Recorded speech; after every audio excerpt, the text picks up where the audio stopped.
अस्सलामुअलैकुम, welcome to fun to learn official.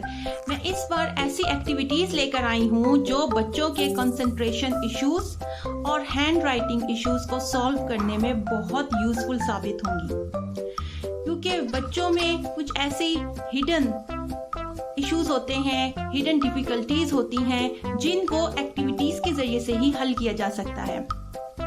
बहुत से पेरेंट्स ये शिकायत करते हैं कि हमारे बच्चे लाइन पे लिखते ही नहीं हैं, कभी लाइन के ऊपर लिखेंगे या नीचे लिखेंगे या लिखेंगे तो बहुत बड़ा करके लिखते हैं। इन तमाम इश्यूज को सॉल्व करने के लिए मैं एक्टिविटीज लेकर आई हूँ जिनके लिए आपको घर की चीजों से मदद मिल जाएगी। आपको बाहर से कोई भी चीज खरीदने की जरूरत नहीं है, इजीली आप घर पर बच्चों को ये करवा सकते हैं। चलें वीडियो को शुरू करते हैं। इस एक्टिविटी में आप 6 चने लें और 6 रबर बैंड लें और बच्चे को कहें कि वो चने को रबर बैंड में रखे। जब बच्चा चने को पिक कर रहा होता है तो फाइन मोटर यूज कर रहा होता है। इस एक्टिविटी से बच्चा लाइन में लिखने का कॉन्सेप्ट पकड़ता है। इस एक्टिविटी में अब आप रबर बैंड को हटा लें और बच्चे को कहें कि वो रबर बैंड को चनों पर रखे। देखने में तो ये एक्टिविटी बहुत सिंपल लगती है, लेकिन ये बहुत इफेक्टिव है बच्चों के राइटिंग इश्यूज को सॉल्व करने के लिए।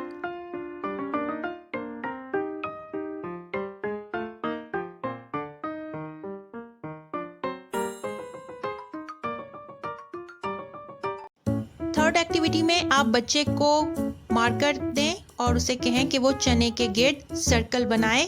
ये बहुत अच्छी एक्टिविटी है आई हैंड कोऑर्डिनेशन को इम्प्रूव करने के लिए। आप चनों को लाइन में रख दें और बच्चे को कहें कि वो मार्कर से चनों को टच किए बगैर कर्व शेप में लाइन लगाए। आप इस एक्टिविटी में क्ले का यूज करें। अगर क्ले नहीं है तो मैदे को सख्त गूंद लें और बच्चे को कहें कि वो चने को क्ले पर रखकर अपनी उंगली से प्रेस करे। इससे हम बच्चे की फिंगर आइसोलेशन पर काम कर रहे होते हैं। फिंगर आइसोलेशन से बच्चा पेंसिल ग्रिप अच्छे से कर पाता है। इसके बाद बच्चे को पेंसिल दें या क्रेयॉन दें और उसे कहें कि वो क्ले में होल बनाए। ये एक्टिविटी बच्चे के हैंड स्ट्रेंथ को इम्प्रूव कर रही है। अब बच्चे को कहें कि वो चने को इन होल्स में डाले। अब आप टूथपिक लें या माचिस की तीली का भी यूज कर सकते हैं या कॉटन ईयरबड्स का भी यूज कर सकते हैं और बच्चे को कहें कि वो क्ले में इन स्टिक्स को लगाए। आप बच्चे को कह सकते हैं कि ये केक है, हम इसमें कैंडल्स लगा रहे हैं, या किसी और तरीके से आप उसके साथ खेल सकते हैं। और इस तरह आप खेल खेल में बच्चे की उन स्किल्स पर काम कर रहे हैं जो अक्सर बच्चों में कम रह जाती हैं। अब आप आइसक्रीम स्टिक्स लें और उनका स्केच बनाएं और बच्चे को कहें कि वो स्टिक्स को स्केच पर रखे। जब बच्चा पिछली एक्टिविटी सही तरीके से कर ले तब आप आइसक्रीम स्टिक्स पर कलरफुल डॉट्स बनाएं और बच्चे को कहें कि वो कलर मैचिंग करे। ये एक्टिविटी बच्चों की विजुअल अटेंशन को बढ़ाने के लिए बहुत इम्पोर्टेंट है।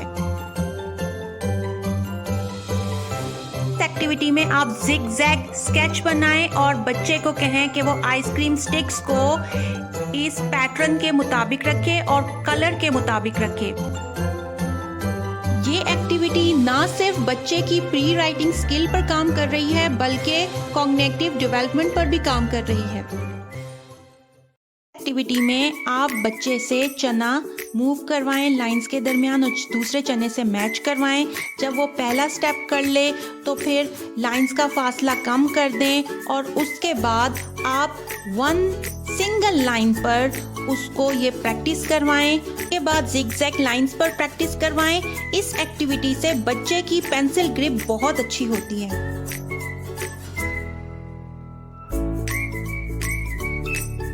एक्टिविटी में आप पहले बच्चे से मैच स्टिक्स स्टैंडिंग लाइंस में रखवाएं, उसके बाद स्लीपिंग लाइंस में। जब वो ये रख पाए तब कॉम्प्लिकेटेड शेप्स दें जैसे क्रॉस और प्लस। इस एक्टिविटी से बच्चे को डायरेक्शंस की समझ आती है जो उसकी प्री राइटिंग की बेस को मजबूत बनाती है। अगर आपका बच्चा बड़ा लिखता है तो जितना वो बड़ा लिखता है उसी साइज के मुताबिक आप स्क्वायर में उसे लिखने के लिए दें, उसमें प्रैक्टिस करवाएं ताकि उसे समझ आए कि मेरी ये बाउंड्री है। उसके बाद आहिस्ता आहिस्ता स्क्वायर का साइज छोटा करते जाएं और फिर उसमें उसकी प्रैक्टिस करवाएं। उसके बाद लाइंस पर स्क्वायर बनाएं और बच्चे को कहें कि वो उसमें अल्फ़ाबेट्स या लेटर नंबर्स लिखे और फिर स्क्वायर को हटा दें और बच्चे को कहें कि वो लाइंस में लिखे और वो इजीली लिखना शुरू कर देगा। Please like, share and subscribe to my channel.